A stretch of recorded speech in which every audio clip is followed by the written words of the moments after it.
அஸ்ஸலாமு அலைக்கும் வரஹ்மத்துல்லாஹி வபரகாத்துஹு. அல்ஹம்துலில்லாஹி நஹ்மதுஹு வ நஸ்தஈனுஹு வ நஸ்தக்ஃபிருஹு வ நஊது பில்லாஹி மின் ஷுரூரி அன்ஃபுஸினா வ மின் ஸய்யிஆத்தி அஅமாலினா. மன் யஹ்திஹில்லாஹு ஃபலா முதில்ல லஹு வ மன் யுضلில்ஹு ஃபலா ஹாதிய லஹு. வ அஷ்ஹது அல்லா இலாஹா இல்லல்லாஹு வஹ்தஹு லா ஷரீக லஹு வ அஷ்ஹது அன்ன முஹம்மதன் அப்துஹு வ ரசூலுஹு அம்மா பஅத். கண்ணியத்திற்குரிய எல்லாம் வல்ல அல்லாஹ் ஜல்ல ஷானஹு தஆலாவின் நல்லடியார்களே, எந்த ஒரு மனிதரும் அல்லாஹுடைய ஆற்றலை பெற முடியாது என்ற அடிப்படையில் பல செய்திகளை நம்ம பார்த்து வருகிறோம். அந்த வகையில் இறைவனுக்கு மிக நெருக்கமான தேர்வு செய்யப்பட்ட நபிமார்கள் அவர்கள் எவ்வளவுதான் தியாகம் செய்தவர்களாக இருந்தாலும், அல்லாஹுடைய அன்புக்குரியவர்களாக இருந்தாலும், இறைவனுடைய அந்தஸ்தை அவங்க அடைய முடியலை. இறைவன் செய்யக்கூடிய காரியத்தை அவங்க செய்ய முடியலை. அவங்க நினைச்ச பல காரியங்களை அல்லாஹ் நிறைவேற்றாமல் இருந்திருக்கிறான் என்ற விவரங்களை எல்லாம் மூசா நபியுடைய வரலாறை வைத்து நம்ம சென்ற வாரத்தில் பார்த்தோம். ஆதம் அலைஹிஸ்ஸலாத்தை பற்றியும் பார்த்தோம். அந்த வகையில் இப்ராஹிம் நபியுடைய வரலாறை அல்லாஹ் திருமறை குர்ஆனில் எடுத்து காட்டுகிறான். நபிமார்களில் இப்ராஹிம் நபி அவர்கள் அளவுக்கு அதிகமாக அல்லாஹ் யாரையும் சிலாகித்து சொன்னது இல்லை. குர்ஆன் எடுத்து பார்த்தீங்கன்னா இப்ராஹிம் நபி அவர்கள் தான் அல்லாஹ்வுடைய உற்ற நண்பர் என்று அல்லாஹ் சொல்கிறான். யாரையுமே நண்பர் என்று அல்லாஹ் சொல்லமா, எல்லோரும் அடிமை தான். ஆனால் இப்ராஹிம் நபியை சொல்லும் பொழுது இத்தஹதல்லாஹு இப்ராஹிம ஹலீலா, இப்ராஹீமை அல்லாஹ் தனது தோழனாக ஆக்கி கொண்டான், கூட்டாளியாக ஆக்கி கொண்டான் என்று எல்லாரையும் அடிமை என்று சொல்லக்கூடிய இறைவன் இப்ராஹிம் நபியை மாத்திரம் என்னுடைய உற்ற தோழர் நண்பர் என்று அல்லாஹ் சொல்கிற அளவுக்கு அவருக்கு உயர்ந்த ஒரு அந்தஸ்தை வைத்திருக்கிறான்.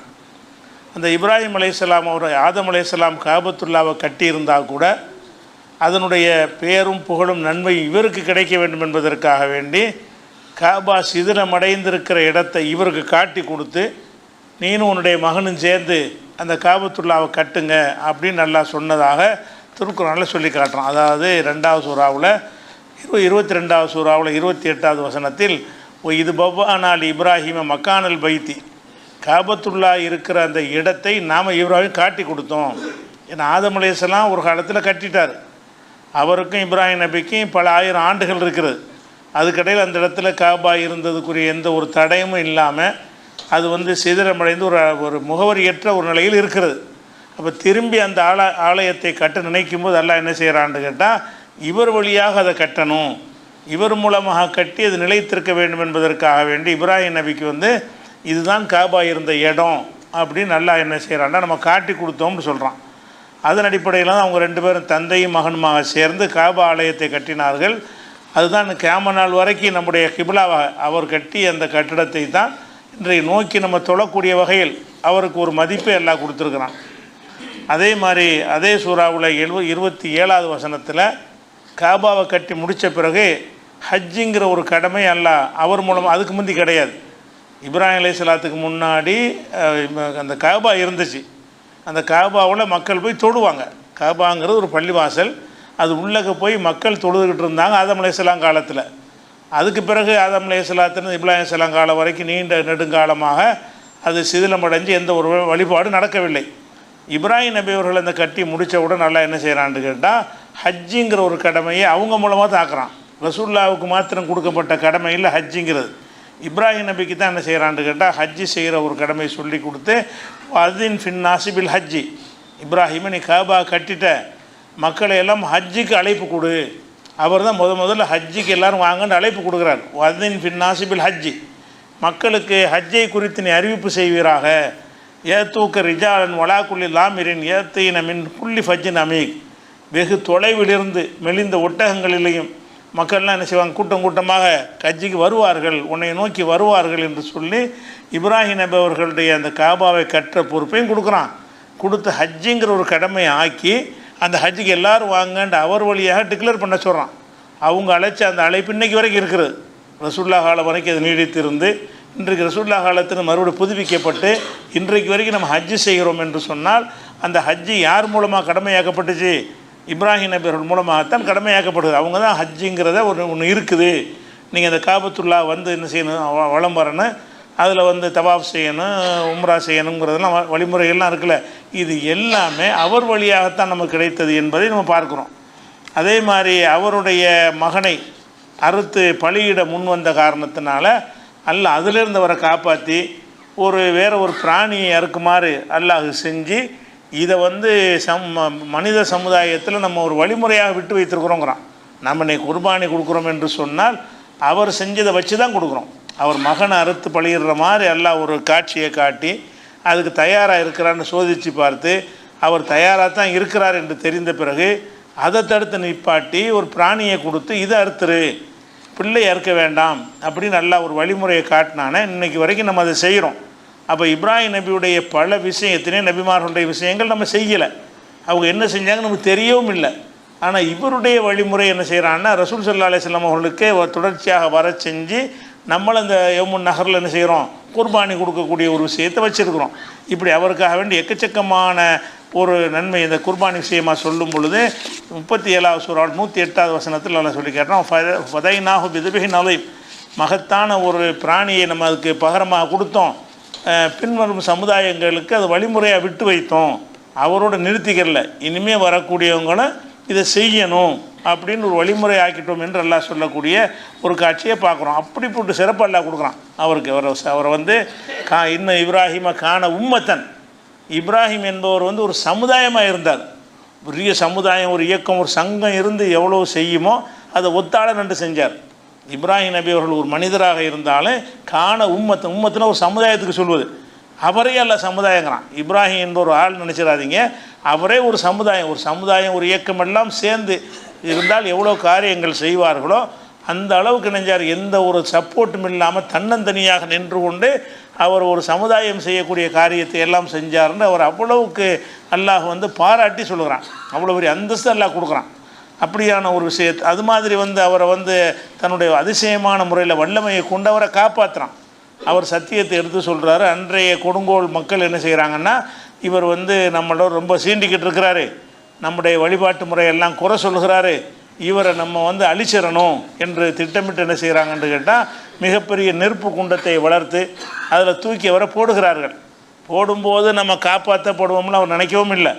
அல்லாஹ்வுடைய நாட்டு அதுவாக இருந்தால் அவர் பொருந்தி கொண்டு தான் இருந்தார்.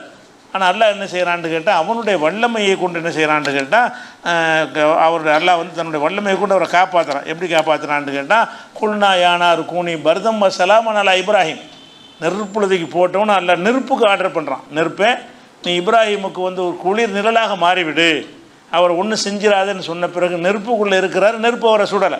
அது அவருக்குரிய ஆற்றல் கிடையாது, நாம் அதை செஞ்சோம், அவருக்காக அதை செஞ்சோம்னு சொல்கிற அளவுக்கு அவருக்கு என்ன செய்கிறான்னு கேட்டால் பலவிதமான ஒரு சிறப்புகளை அல்லாஹ் வந்து வழங்கியிருக்கிறான். இப்படியான சிறப்புகளை அதை விட முக்கியமானது என்னன்னு கேட்டால், இப்போ நம்ம மரணத்துக்கு பிறகு அல்லாஹ் உயிர்ப்பிப்பான்னு நம்மளாம் நம்புகிறோம், எல்லோரும் நம்புகிறோம். ஆதம் அலைஹிஸ்ஸலாத்திலிருந்து இன்றைக்கி வரைக்கும் உள்ள எல்லா முஸ்லீம்களுமே மனிதர்கள்லாம் அழிக்கப்பட்ட பிறகு அல்லாஹ் என்ன செய்வான், எல்லாரையும் என்னை உயிராக்கும், உங்களை உயிராக்கும், அனைத்தையும் உயிராக்குவான்னு நம்புகிறோம். எப்படி நம்புகிறோம் என்று கேட்டால் அல்லாஹ் சொல்கிறத வச்சு நம்புகிறோம். அது என்ன மாதிரி உயிராக்குவான் என்கிற விஷயத்தை எல்லாம் அல்லாஹ் என்ன செய்ய நமக்கு காட்டிலாம் தரலை. ஆனால் இந்த மனிதருக்கு அல்லாஹ் காட்டுறான். இவர் என்ன செய்கிறாரு, ரப்பி அரிணி கைஃப துஹியல் மௌத்தா, இறந்தவர்களை உயிர்ப்பிக்கிறத சொல்கிறிய, எப்படி நீ உயிராக்குவாய் என்று அல்லாஹ்ட்ட கேட்குறாரு. அல்லாஹ் கேட்குறான், அவளும் தூமின், உனக்கு நம்பிக்கை இல்லையா? அல்லாஹ் சொல்கிறான், பலா. இப்ராஹிம் சொல்கிறார், பலா நம்பிக்கை இருக்குது, ஒலாக்கில் எத்துமையின கல்வி, என் மனம் அமைதி பெறுவதற்காக வேண்டி நான் அதை கேட்குறேன், எப்படின்னு பார்த்து நான் தெரிஞ்சுக்கிற விரும்புகிறேங்கிறார். அப்போ இந்த மனிதருக்காக வேண்டி 4 பறவையை பிடித்து வர சொல்லி துண்டு துண்டாக வெட்டி 4 மலையில் வச்சுட்டு இப்போ நீ கூப்பிடு, அவைகள் உயிர் பெற்று எழுந்து வரும்னு அல்லாஹ் சொல்கிறான். அதே மாதிரி அந்த பறவைகள் அழைக்கிறாரு, அதெல்லாம் அவரை நோக்கி வருகிறது. துண்டு துண்டாக வெட்டி பல பகுதியில் போடப்பட்ட பறவைகளை வந்து என்ன செய்கிறான், எப்படி நான் உயிராக்குவேன் என்பதற்கு செய்முறை விளக்கத்தை அவர் காட்டுறான். அப்போ நம்ம வந்து மரணத்துக்கு பிறகு எழுப்புறது நம்புறது, அவர் நம்புறது ஒன்றா, அவர் நம்புறது கண் முன்னே பார்த்துட்டார். எப்படி அல்லாஹ் உயிராக்குவான் என்பதற்கு செயல் விளக்கத்தை செஞ்சு காட்டினா எப்படி நம்பிக்கை இருக்கு, அந்த நம்பிக்கைக்கு நிகரான நம்பிக்கை இருக்காது. அப்போ இவருடைய நம்பிக்கை வலுவாக இருக்கணுங்கிறதுக்காக வேண்டி யாருக்கும் செஞ்சு காட்டாத ஒரு விஷயத்தை இவருக்கு அல்லாஹ் செஞ்சு காட்டுறான், இறந்தவர்களை எப்படி உயிராக்குறது. அதே மாதிரி அல்லாஹ்வுடைய வானுலக ஆட்சி முறை இருக்குல்ல, வானுலகத்தில் அல்லாஹ்வுடைய செட்டப் எப்படி இருக்குது, அல்லாஹ் எப்படி நிர்வாகம் பண்ணுறான், இந்த விஷயங்களை எல்லாம் மனிதர்களுக்கு அல்லாஹ் காட்டவே இல்லை. ஆனால் இப்ராஹிம் நபிக்கு என்ன செய்கிறான்னு கேட்டால், கதாலிக நுரி இப்ராஹிம மலக்கூத்த சமாவாத், வானங்களுடைய ஆட்சி என்ன எப்படி இருக்கிறது என்பதை இப்ராஹிமுக்கு இப்படி தான் நம்ம காட்டினோம். அதாவது ரசூலுல்லாவுக்கு முன்னாடி ஒரு மேராஜுங்கிற ஒரு விண்ணுலக பயணத்துக்கு அழைத்து சென்று அல்லாஹ்வுடைய நிர்வாகம் எப்படி இருக்குது என்பதை அவர் காட்டுறான். காட்ட வேண்டிய தேவையே இல்லை, ஒரு அடிமை சொல்கிறே கேட்டு போயிட வேண்டியதான். ஆனால் இவர் மேலே பிரியம் வச்சு அல்லாஹ் என்ன செய்கிறான்னு கேட்டால், இவருக்கு இப்படி இறந்தவரை உயிராக்குறது எப்படின்னு கேட்குறாரு. அவர் மனசை திருப்தி அவர் அறிஞ்சு கொள்ளட்டும், எந்த சம்சயமும் இல்லாமல் அறிந்து கொள்ளட்டும் என்பதற்கு அதை செஞ்சு காட்டுறான். அல்லாஹ்வுடைய ஆட்சி அதிகாரங்கள் எப்படி இருக்கும், அவனுடைய செட்டப் எப்படி இருக்கிறது என்பதை நம்ம யார் அறிந்து கொண்டு நேரடியாக பார்த்து அறிந்தது கிடையாது. இவருக்கு அல்லாஹ் என்ன செய்கிறான்னா, நுரி இப்ராஹிம மலக்கூத்த சமாவாத், வானங்களுடைய ஆட்சி முறை எப்படி என்பதை இவருக்கு இப்படி தான் நம்ம காட்டி கொடுத்தோம், அறிவித்தோம் என்று அல்லாஹ் சொல்லுகிறான். அப்படியான ஒரு விண்வெளி பயணத்திற்கு அழைத்து ரசூலுல்லாஹ்வுக்கு முன்னாடியே இவர் விண்வெளி பயணம் அழைத்து செல்லப்பட்டு அல்லாஹ்வுடைய நிர்வாக மலக்கு என்ன செய்வாங்க, யார் யார் என்னென்ன செய்வாங்க, எப்படி எல்லாம் ஆர்டர் பண்ணுவான், எப்படி அந்த ஆர்டர் சேர, இந்த விஷயங்களை எல்லாம் அவருக்கு நேரடியாக அவர் பார்த்து அறியட்டும். இப்படி என்ன ஒரு பெரிய ஒரு தரஜாவை எல்லாம் என்ன செய்கிறான், கொடுக்குறான் இப்ராஹிம் நபி அவர்களுக்கு. அதனால தான் என்ன செய்கிறாங்க, ரசூல் ஸல்லல்லாஹு அலைஹி வஸல்லம் கூட அல்லாஹ்ட்ட அருளை கேட்க சொல்லி நமக்கு செலவாத்து சொல்லி தந்தாங்கல்ல. நம்ம எல்லோரும் ரசூலுல்லாவுக்கு செலவாத்து சொல்கிறோம், அவங்க பேரை கேட்டவுடனே ஒரு செலவாத்து சொல்கிறோம். செலவாத்து என்றால் ரசூலுல்லாவுக்காக நம்ம துவா செய்கிறோம்.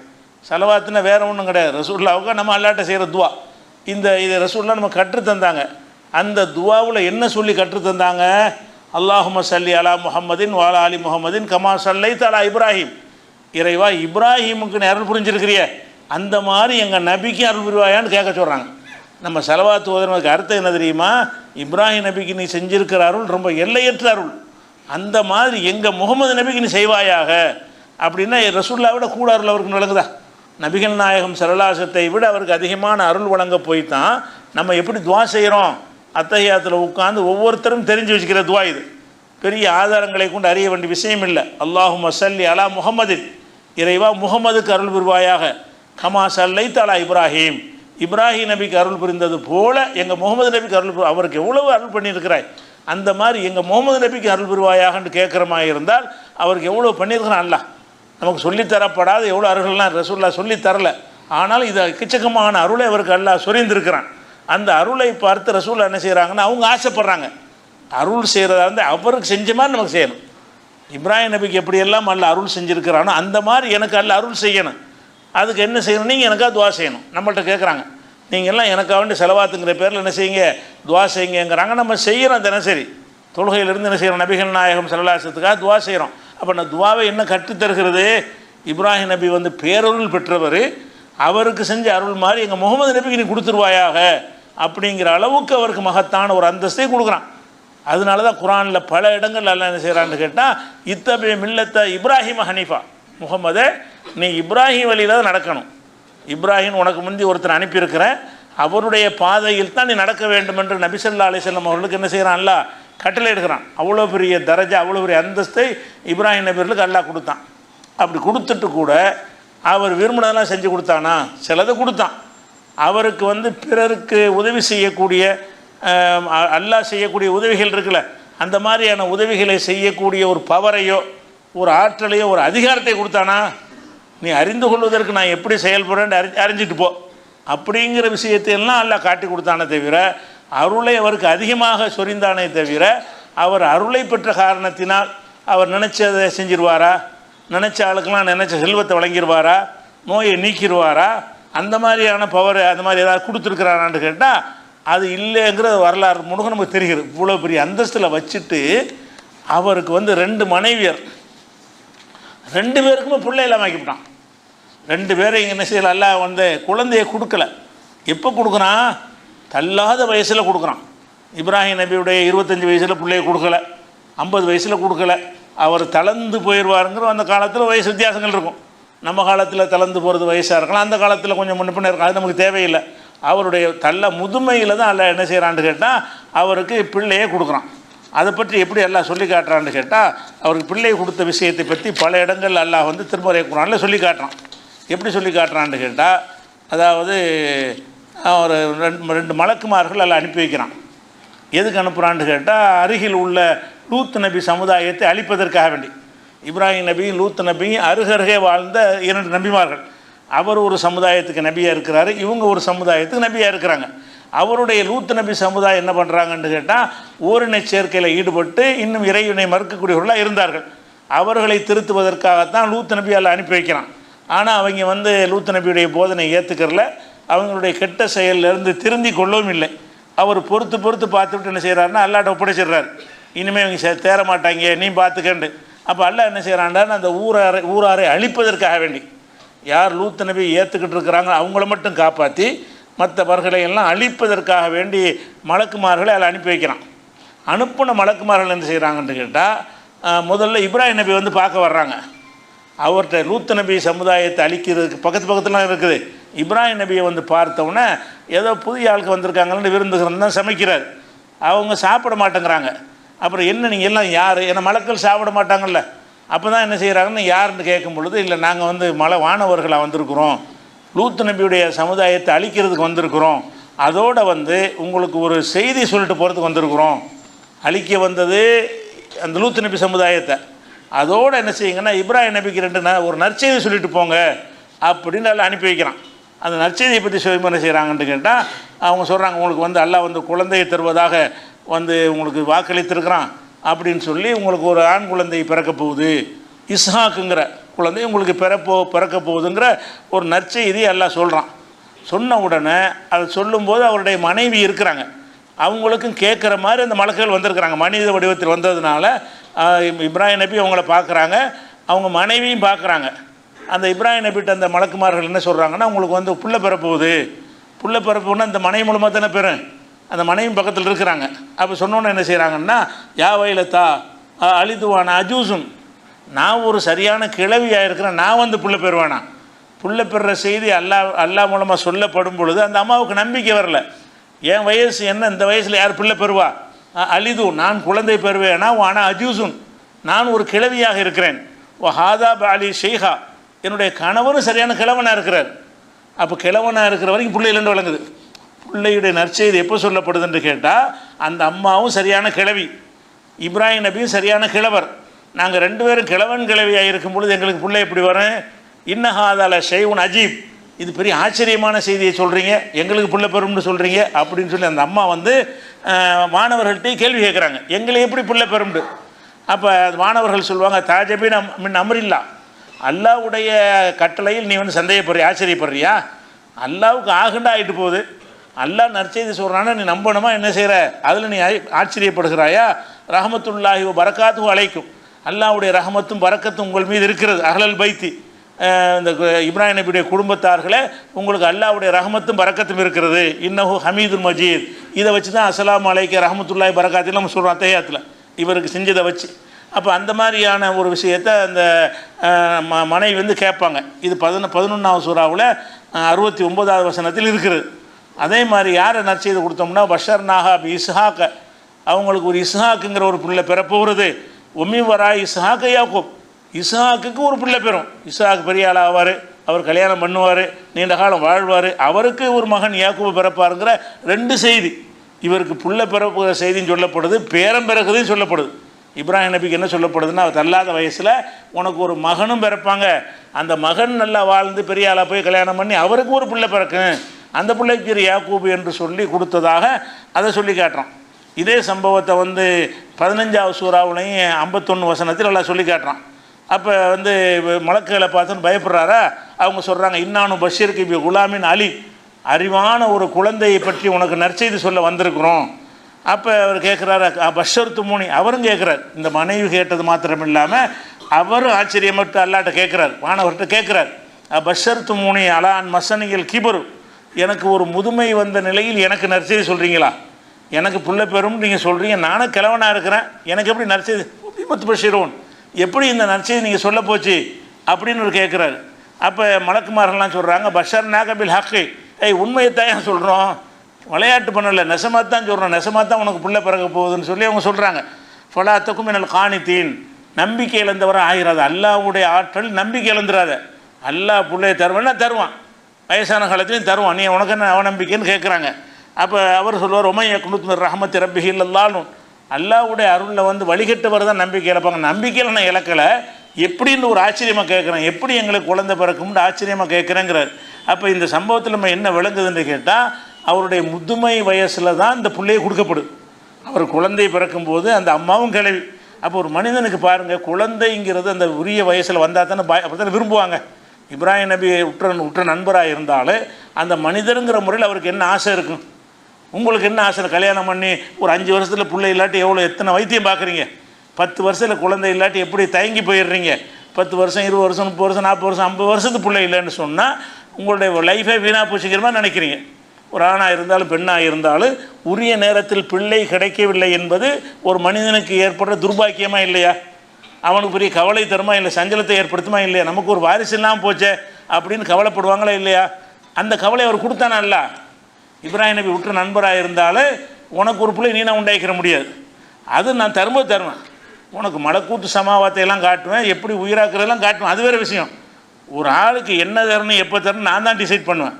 நீங்கள் என்னுடைய உற்ற தோழராக இருக்கிறதுனால நீங்களே உண்டாக்கிறங்க பிள்ளை என்று சொல்லவும் மாட்டேன், நீங்கள் விரும்பின நேரத்தில் தரவும் மாட்டேன். நான் எப்போ விரும்பணும் அப்போ தான் தருவேங்கிறதுனால தானே அவருக்கு வந்து என்ன செய்யலை, அவருக்கு அந்த தள்ளாத வயசில் இந்த பிள்ளையை கொடுக்குறான். அது மாத்திரம் இல்லாமல் இந்த இசாக் நபி தான் தள்ளாத வயசுலன்னா இஸ்மாயில் நபியை முன்னாடியே கொடுத்துட்டாங்கன்னுட்டா அவரும் தள்ளாத வயசுல தான் கொடுத்தான். இது இசாக் நபியை பற்றி வரக்கூடிய ஒரு விஷயம். இஸ்மாயில் நபியை பற்றி என்ன செய்கிறாங்கன்னு கேட்டால் 14வது சூரா 39வது வசனத்தில் அல்ஹம்துலில்லாஹி அல்லதி வஹபலி அலல் கிபரி, என்னுடைய முதுமை வயசில் எனக்கு அல்லாஹ் தந்திருக்கிறான் இஸ்மாயில் இசாக், இஸ்மாயிலையும் முதுமையில் தான் அல்லாஹ் தந்திருக்கிறான், இசாக்கையும் தந்திருக்கிறான். இன்ன ரப்பில சமீ உத்துவா, என் இறைவன் பிரார்த்தனை துவா செஞ்சுட்டே இருந்திருக்கிறார். அவர் இப்போ புள்ள கொடுக்குறான், தள்ளாத வயசில் கொடுக்குறான். அதை சொல்லும்போது என்ன சொல்கிறான்னு கேட்டால் என் இறைவன் பிரார்த்தனை ஏற்றுக்குருவான் அப்படின்னா என்ன அர்த்தம்? 25 வயசில் பிரார்த்தனை ஆரம்பித்து 85 வயசுன்னு பண்ணிட்டு இருந்திருக்காரு, அதான் அர்த்தம். தள்ளாத வயசில் பிள்ளையை குடும்பம் என்ன சொல்கிறான்னு கேட்டால் என் இறைவன் கைவிட மாட்டான், என் இறைவன் பிரார்த்தனை ஏற்றுக்கொள்ளக்கூடியவன்கிறார். அப்போ இறைவன்ட்டு பிரார்த்தனைலாம் செஞ்சுக்கிட்டு வர்றார், ஆசைப்படுறார் எப்படியாவது பிள்ளை பிறக்கணும்னு சொல்லி. ஆனால் அல்லாஹ் வந்து இஸ்மாயில் நபியை கொடுத்ததும் கிபர்னா முதுமை. அல்ஹம்துலில்லாஹி அல்லதி வஹபலி அலல் கிபரி இஸ்மாயில், எனது முதுமையில் தான் அல்லாஹ் வந்து இஸ்மாயில் எனக்கு தந்திருக்கிறான், அதே மாதிரி இசாக்கையும் முதுமையில் தான் தந்திருக்கிறான், என் இறைவன் வந்து பிரார்த்தனை ஏற்கக்கூடியவனாக இருக்கிறான்னு அவர் சொல்கிறார். அப்போ இதில் என்ன வழங்குதுன்னு கேட்டால் இப்ராஹிம் நபி அவர்களுக்கு இந்த குழந்தை கொடுக்குற ஒரு விஷயம் வந்து அவர் பெரிய, நம்ம என்ன செய்கிறோம், பெரியார் மகான்கள்கிட்ட பிள்ளை இல்லைன்னா அவளியா பிள்ளை தாங்கங்கிறோம். இவங்க எந்த மாதிரி ஆகிட்டாங்கன்னா மனிதர்களுக்கு இறைவனுடைய சக்தி இருப்பதாக நினைத்து கொண்டு செத்துப்போன ஆள்கிட்ட என்ன செய்கிறாங்க, இஸ்லாம் என்று சொல்லிக் கொள்கிறார்கள், முஸ்லீம் என்று சொல்லிக் கொள்கிறார்கள்.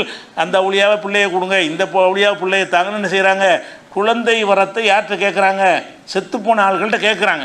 எதனால் கேட்குறாங்க, அந்த மாதிரியான ஒரு பவரை அல்லாஹ் கொடுத்துருக்கிறதா நினைக்கிறாங்க. அல்லாஹ் என்ன செஞ்சுருக்கான், அவுளியாக்களுக்கெல்லாம் பிள்ளையை கொடுக்குற அதிகாரத்தை கொடுத்துட்டான். இவங்க யார்கிட்ட போய் கேட்குறாங்களோ அதில் பல ஆட்களுக்கு பிள்ளையே இல்லை. நாகூர் ஆண்டவரே பிள்ளையை தாங்குறாங்க, அவருக்கு பிள்ளை கிடையாது. அதை கூட விளங்காமல் என்ன செய்கிறாங்கன்ட்டு அங்கே போய் கேட்குறாங்க. அப்போ நம்ம என்ன யோசிப்பாங்கன்னா, அட இப்ராஹிம் நபிக்கு எல்லாம் கொடுக்கலையே, அவர் கெஞ்சி பார்த்துட்டு இனிமேல் என்ன அவர் இனிமேல் இப்படி பிறக்கும் நம்பிக்கையில் அப்போ கொடுக்கணும் இல்லை, இந்த வந்துடும் அந்த வந்துடும் நினைக்கிற காலத்தில் கொடுக்கல. நற்செய்தி சொல்லும்போது அவர் புருஷனும் சந்தேகப்படுறாங்க, மனைவியும் சந்தேகப்படுறாங்க. எப்படி இதை நடக்கும், நாங்கள் கிழவனாக இருக்கிறோம், எங்களுக்கு எப்படி நற்செய்தி சொல்கிறீங்க கேட்கும் அளவுக்கு இனிமேல் குழந்தை பிறக்காதுன்ற ஒரு முடிவுக்கு வந்திருப்பாங்க அநேகமாக. அந்த நேரத்தில் என்ன செய்கிறாங்கன்னு அல்லாட்ட கேட்டுட்டு இருப்போம், நமக்கெல்லாம் என்ன முடிஞ்சு வச்சு நமக்கு இல்லாமல் ஆக்கிறோம் போல இருக்கல்ல, குழந்தை இல்லாமல் நம்மளுடைய லைஃப் முடிஞ்சு அப்படின்னு நம்ம நினைக்கிற ஒரு கட்டத்தில் வந்து அல்லாஹ் வந்து பிள்ளையை கொடுத்தான்னு வருது. இதில் நம்ம விளங்க வேண்டிய விஷயம் என்ன, இவ்வளோ சிறப்புகளெல்லாம் சொல்லக்கூடிய இறைவன் வந்து இதை எதுக்கு சொல்கிறான்?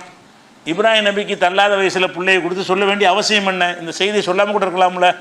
அது எதுக்கு அல்லாஹ் சொல்கிறான்னு கேட்டால், இந்த மாதிரி மனிதர்களை வச்சு வழிகட்டுருவாங்க, பெரியார் மகான் என்று சொல்லி வழிகட்டு போய் அவங்கள இறைவனாக்கி அவங்கள்ட்ட பிரார்த்தனை செஞ்சு அவங்கள்ட்ட கோரிக்கை வச்சு மக்கள் வந்து தடம் புரண்டு சிறுக்கு வைக்க ஆரம்பித்து விடுவார்கள். தடுக்கணுமாக இருந்தால் பெரிய இடத்துல நிப்பாட்டின ஒரு ஆளை இப்ராஹிம் நபி என்ன செய்யணும், அவரை நான் எப்படி பண்ணேன்னு பாரு. அவருக்கு அவர் நினச்ச நேரத்தில் பிள்ளைய உண்டாக்க முடிஞ்சா, அவர் கொடுத்தேன்னா அது அவராக உண்டாக்கிட்டாரா? நான் கொடுக்க நினைக்கும் போது கொடுப்பேன். எப்போ கொடுப்பேன், எனக்குலாம் எப்படி பிள்ளை பெறும்னு ஒரு சந்தேகப்படுவார் அந்த வயசில் கொடுப்பேன்.